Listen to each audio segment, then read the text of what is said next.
ลองน้องเป็นทาสรับใส่รับรองให้ผู้เสนียวครับอันนี้ก็ยังเป็นเทียบนะคืออัดมันเทียบกันไว้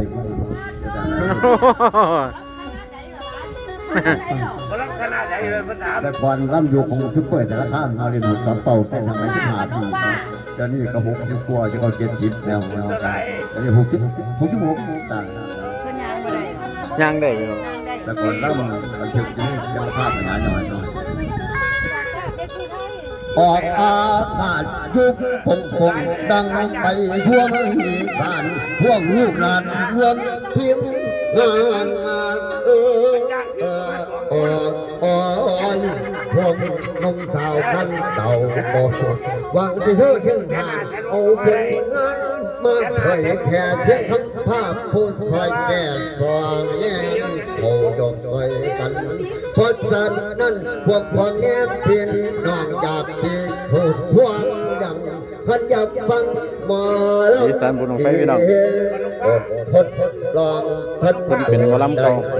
เสียงคำภาพปักขันทาขอรับลบคุณนำภาพขันวาดีกระจังโกยอมเสียเราตั้งสีตงโอ้ยขันบ้านสมคุยมอเสียเราเท่าตั้งสีอ่องเจ้าคณะต่อรองย่อมเป็นทาสรับใจรับรองให้ผู้เร็ว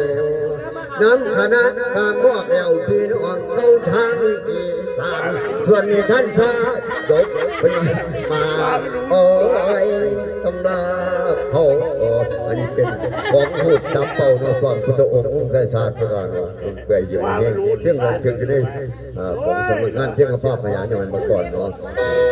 เอาไปดิพังแนวเสื่อมแบบใหม่พังผาแดงคนใหม่ตกออกมาคนใดตายแล้วจำแกดนพังผาแดงนางรอธรรมดาผาแดงที่มาบักขามแต่ลมภูมิหนองหานเนาะ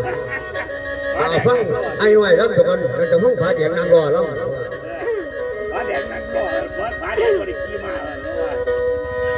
ฟังนี้สกุลก็กลมสกุลก็สิว่านี้รับเป็นบัวสิว่าได้เป็นนี่ว่าก่อนมาเจ้าเนี่ยแต่กับจ้างมากกับเป็นนี่เองกันวันแนวแม่ลานมหาบ่มีปูปลาฝากแต่เสียงลำมาข้าเขาเจ้าอย่าด่า